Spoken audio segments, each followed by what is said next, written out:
வணக்கம் நண்பர்களே, நான் உங்கள் குமுதா. உங்களை அன்புடன் வரவேற்கிறது சுட்டி வில்லேஜ் டிவி. இங்கே உங்களுக்காக அழகான கிராமத்து கதைகள், மனதை தொடும் நீதி கதைகள், சிரிக்கவும் சிந்திக்கவும் வைக்கும் குடும்ப கதைகள் காத்திருக்கின்றன. அதனால் எங்கள் சேனலை சப்ஸ்கிரைப் செய்து பெல்லை அழுத்தி சுட்டி வில்லேஜ் குடும்பத்தில் இணைந்திடுங்கள்.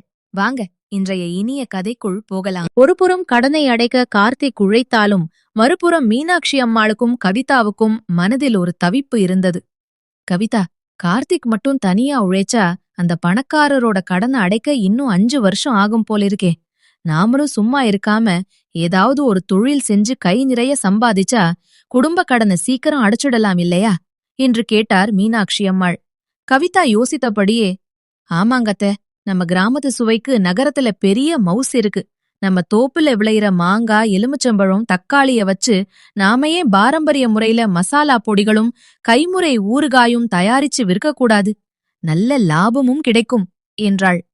யோசனை நன்றாகத்தான் இருந்தது. ஆனால் அதில் ஒரு பெரிய முட்டுக்கட்டை இருந்தது. அவர்களது பக்கத்து வீட்டு பங்கஜம் அந்த வட்டாரத்திலேயே மசாலா மற்றும் ஊறுகாய் தொழிலில் கொடிகட்டி பரப்பவள். அவள் தயாரிக்கும் ஆவக்காய் மாங்காய் ஊறுகாய் மற்றும் பாரம்பரிய குழம்பு மசாலா என்றால் சுற்றுவட்டாரத்து 40 கிராமத்து மக்களும் நகரத்து வியாபாரிகளும் அவளிடம்தான் வரிசையில் நிற்பார்கள். அவளுக்கு மாதம் லட்சக்கணக்கில் வருமானம் வந்தது. ஆனால் தங்கஜம் பயங்கரமான கஞ்சத்தனம் பிடித்தவள், சுயநலக்காரி. தன் சமையல் கூடத்திற்குள் யாரையுமே விடமாட்டாள்.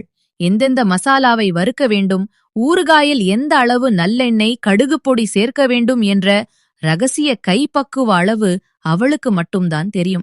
தன் சொந்த மகளுக்கு கூட அதை சொல்லிக் கொடுக்காதவள் அவள். மீனாட்சி அம்மாள் கவிதாவிடம், கவிதா, அந்த பங்கஜம் தயாரிக்கிற மசாலாவும் ஊறுகாயும் தான் இப்போ மார்க்கெட்ல நம்பர் 1. அவகிட்ட இருக்கிற அந்த ரகசிய அளவுகளை மட்டும் நாம கத்துக்கிட்டோம்னா நாமளும் அதே மாதிரி தரமா தயாரிச்சு சீக்கிரம் முன்னுக்கு வந்துடலாம். ஆனா அவ எட்டி பார்க்க கூட விடமாட்டாளே என்றார் கவலையுடன். கவிதா புன்னகைத்தாள். அத்தை, அவகிட்ட போய் எனக்கு சொல்லிக் கொடுன்னு கேட்டா கண்டிப்பா சொல்ல மாட்டா. சண்டை போட்டாலும் வராது. ஆனா அவளுக்கு தெரியாமலேயே அவ வாயாலேயே அந்த ரகசியத்தை நாம வாங்கணும். அதுக்கு நீங்க தான் இப்போ களத்துல இறங்கணும் என்று மாமியாரின் காதில் ஒரு மாஸ்டர் பிளானை ஓதினாள். மறுநாள் காலை பங்கஜம் தன் வீட்டு வாசலில் அமர்ந்து ஊறுகாய் போடுவதற்காக மாங்காய்களை வெட்டித்தரம் பிரித்து கொண்டிருந்தாள். அப்போது மீனாட்சி அம்மாள் கையில் ஒரு பெரிய தட்டு நிறைய தான் சுட்ட காரச் சேவு மற்றும் அதிரசத்தோடு முகத்தில் ஈயாடாத சோகத்துடன் பங்கஜத்தின் வீட்டிற்குள் நுழைந்தார். என்ன மீனாட்சி, இந்த பக்கம் வராதவ இன்னைக்கு பலகாரத்தட்டோட வர்ற என்று பங்கஜம் சந்தேகமாக பார்த்தாள். மீனாட்சி அம்மாள் ஒரு பெருமூச்சை விட்டு வாசற்படியிலேயே அமர்ந்தார். என்ன பண்றது பங்கஜம், பெத்த மகன்தான் கைய விட்டுட்டா. இந்த மருமகள் கவிதாவாவது எனக்கு பக்கபலமா இருப்பான்னு பார்த்தா அவளும் என்ன மதிக்கிறதே இல்ல. வீட்ல எனக்கு சோறு போடக்கூட கணக்கு கேக்கறா. எனக்கு பிறந்த வீடு புகுந்த வீடு 2லயும் பலகாரம் சுடுறதுல என்ன அடிச்சுக்க ஆள் கிடையாது. ஆனா இன்னைக்கு என் திறமையெல்லாம் இந்த 4 செவத்துக்குள்ள முடங்கி போச்சு. அதான் மனச தாங்காம உன்கிட்ட கொஞ்சம் பேசிட்டு போகலாம்னு வந்தேன். இந்தா, செவ சாப்பிட்டு பாரு என்று பாசமாக கொடுத்தார். தங்கஜத்திற்கு பெருமை தாங்கவில்லை. தன் தொழில் போட்டிக்கு யாரும் இல்லை என்ற மமதை அவளுக்குள் இருந்தது. செவை கடித்தவள், ஆஹா, சேவை பிரமாதமா இருக்கு மீனாட்சி. ஆமா, உன் மருமகளை நீயே அடக்கி வைக்க கூடாது என்று வத்தி வைக்கத்தோட உடனே பங்கஜம், விளையாடாத மீனாட்சி, இங்க பாரு, 10 கிலோ மாங்காய்க்கு கரெக்டா 1 கிலோ கல் உப்பு போடணும். அதுக்கு 3/4 கிலோ நல்லெண்ணெய் ஊத்தி 100 கிராம் வறுத்த வெந்தய பொடியும் 200 கிராம் கடுகும் அரைச்சு போடணும்.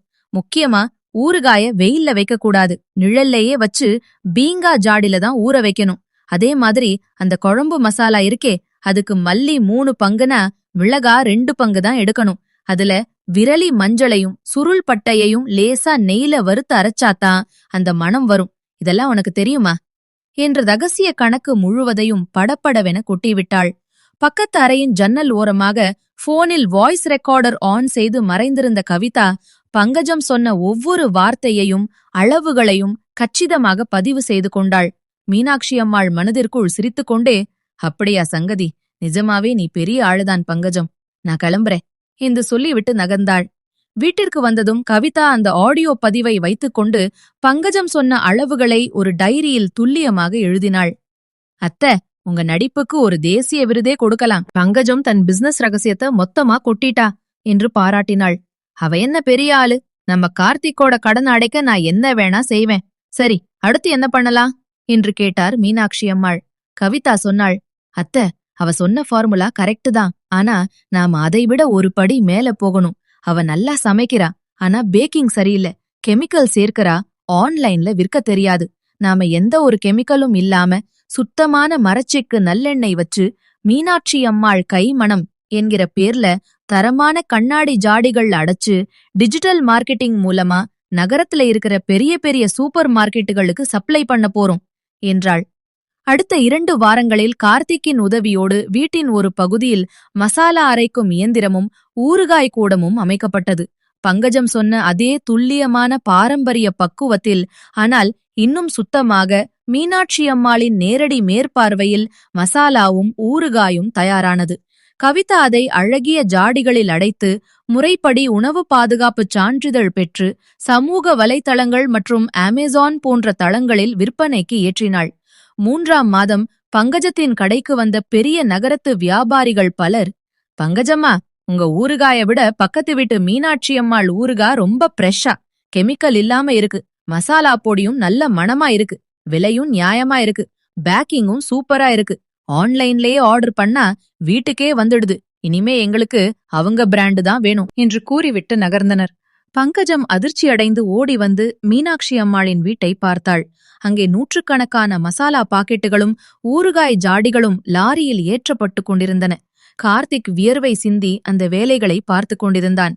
பங்கஜம் கோபமாக, மீனாட்சி, என் வீட்டுக்கு வந்து பலகாரம் கொடுத்து என் தொழிலோட ரகசியத்தை திருடிட்டியே, இது நியாயமா என்று கத்தினாள். அப்போது கவிதா கம்பீரமாக முன்னால் வந்தாள். நிறுத்துங்க பங்கஜம் அக்கா, சட்டம்படி பார்த்தா இந்த மசாலா மற்றும் ஊறுகாய் தயாரிப்பு முறைங்கிறது நம்ம முன்னோர்கள் காலத்துல இருந்து வர்ற பாரம்பரிய சமையல் முறை. இதுல யாருக்கும் தனிப்பட்ட காப்புரிமை கிடையாது. நீங்க ரகசியம்னு நினைச்சத என் அத்தை அவங்க சாதுரியத்தால தெரிஞ்சுக்கிட்டாங்க. நாங்க யாருடைய சொத்தையும் திருடல. எங்க கைமணத்தையும் உழைப்பையும் நம்பி தொழில் பண்றோம் என்று கராராக பதிலடி கொடுத்தாள். பங்கஜம் வாயடைத்து போய் நின்றாள். 6 மாதங்கள் முடிவடைந்த போது மீனாட்சி அம்மாள் கைமணம் மாவட்டத்திலேயே சிறந்த பிராண்டாக மாறியது. அதில் கிடைத்த லாபத்தை கொண்டு கார்த்திக் அந்த பணக்காரருக்கு கொடுக்க வேண்டிய கடனின் பெரும் பகுதியை வட்டியோடு திருப்பிச் செலுத்தினான். தன் தாயின் சாதுரியத்தையும் மனைவியின் டிஜிட்டல் அறிவையும் கண்ட கார்த்திக், அம்மா, அன்னைக்கு உங்களை வீட்டை விட்டு துரத்தன இந்த பாவி மகனை மன்னிச்சிடுங்க. ஆனா இன்னைக்கு உங்க 2 பேராலதான் என் மானம் கப்பலேறாம தப்பிச்சிருக்கு என்று நெகிழ்ந்து கூறினான். இந்த கதை உங்களுக்கு பிடித்திருந்தால் ஒரு லைக் பண்ணுங்க. உங்கள் நண்பர்களுக்கும் குடும்பத்தினருக்கும் ஷேர் பண்ணுங்க. மேலும் இதுபோன்ற அழகான கிராமத்து கதைகள், நீதி கதைகள் மற்றும் குடும்ப அனிமேஷன் கதைகள் பார்க்க எங்கள் சுட்டி வில்லேஜ் டிவி சேனலை சப்ஸ்கிரைப் செய்ய மறக்காதீங்க. நான் உங்கள் குமுதா. மீண்டும் ஒரு அழகான கதையுடன் உங்களை சந்திக்கிறேன்.